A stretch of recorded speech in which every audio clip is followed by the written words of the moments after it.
What do you get when you mix the pharmaceutical industry with the profit motive? Something good or something evil? I think there are people who are truly evil who don't care about human life as long as they get their money. At this rally in downtown Los Angeles, protesters sounded off against the role of profits in the healthcare industry. Healthcare, just like firefighting or schools, should not be a profit-making venture. All the corporations want to do is cheat to win. That's not the great American way. The great American way is where we know there are rules of the game, we play within the rules, and the best one wins. Good point. Drug companies hire armies of lobbyists to bend the rules in their favor, and that is a lot like cheating. But many protesters seem to be offended by the very idea of profits. It's disgusting. There should be no profit in healthcare. And what do you say to people who think that profits are a good thing, that it drives innovation? Well, I don't know. You can see people eating out of garbage cans over here and see how that makes you feel. I mean, it's kind of sick. So all I could say to that protester is take it out of politics. I get passionate because it's like, go, if you want to protest, go protest on, why don't you do a 3-day breast cancer walk and raise money?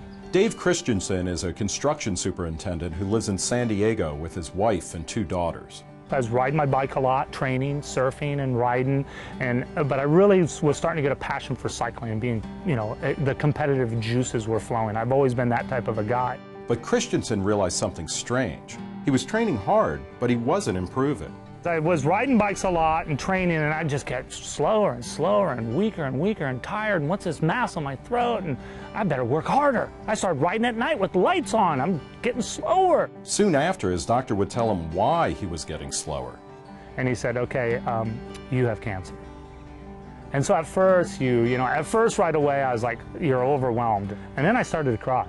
I was like, holy cow. Christensen would have to endure chemotherapy. His cancer, non-Hodgkin's lymphoma, was growing fast. He told his daughter he was going to survive it. I'm really close with my dad, and it was like really hard. I don't know, you picture your dad when you're little, like, could never get sick. Eventually, Christensen's grief transformed into something else. I started to get mad, and I basically told myself, cancer, you picked the wrong person. He drew inspiration from Lance Armstrong, cyclist and cancer survivor. I can't ride my bike as fast as Lance, but if he can kick cancer's butt, I can kick cancer's butt. But is America the best place to kick cancer's butt?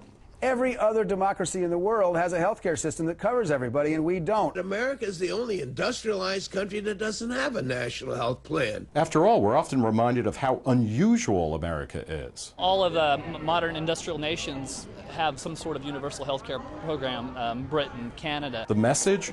Unlike compassionate Canada, America is a cruel land where profits come before people.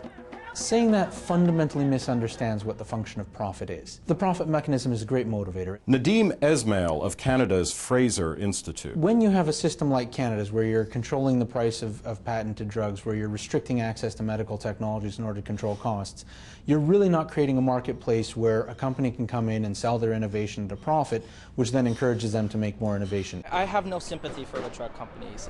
They make a ridiculous amount of money. But even some doctors, like this family physician who attended the LA rally, scoff at what the profit motive has helped produce. They haven't really done anything innovative in the last 20 or 30 years as well. The last truly innovative drug was Prozac.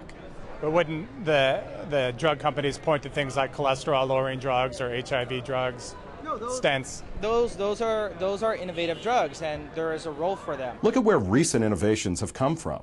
And many of the most important innovations of our generation, MRIs, CT scans, and cholesterol-lowering statins were all developed in America. Same for the innovation that's most important to the Christensen family. And it's called Rituxan. Although it was still in clinical trials at the time, Christensen's oncologist added the promising new drug to his treatment regimen. I feel Rituxan saved my life. Christensen's cancer is in remission thanks to his positive attitude, his oncologist, and Rituxan, which was created by a San Diego-based biotech company. In a way, we're very much free riding in Canada on the innovation in the United States, allowing American healthcare consumers to fund all of the innovation and then buying it up here for Canada. Why can Canada keep drug prices artificially low? Because the pharmaceutical companies know that they can make a profit in the United States. This is why you, for the most part, don't see drug companies doing their innovative work in foreign markets. It used to be different, says Joe Panetta, president of the biotech association Biocom. Most of the innovative drugs 20 years ago were developed in Europe. They weren't developed here. But with the greater nationalization of healthcare in Europe and with price controls being placed on drugs, drug companies for the most part have moved to the U.S. That means Americans usually get new drugs faster than patients in nations like Canada. You have cancer, you want to be in the United States. And better access means Americans have a better shot of surviving horrible diseases. It's a form of predatory capitalism on the expense of those who are sick and dying. It's all about profit, it's all about money. But many complain about high profits and the high price of prescription drugs. There's a lot of people that are around and available to complain about the high price of the prescription drugs because of those prescription drugs. We went to this biotech conference to find out why new drugs cost so much. When 9 out of 10 things fail, the one that does succeed, you have to be able to make money on it, otherwise you can't fund the other 9 failures. The average drug that hits the market takes about 12 to 15 years of development, and about $1 billion. They have to recuperate all that money spent.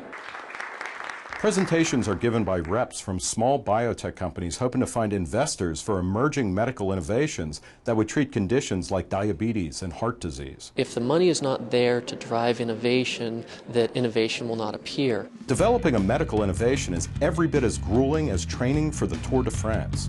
Yet we're not outraged when Lance Armstrong makes millions.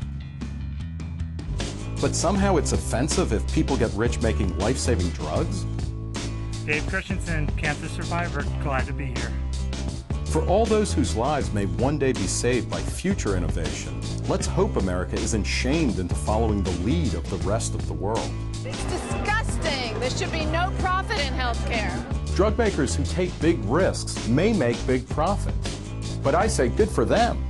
In fact, if they're saving lives, I hope they make a killing. For Reason TV, I'm Nick Gillespie. You're the best friend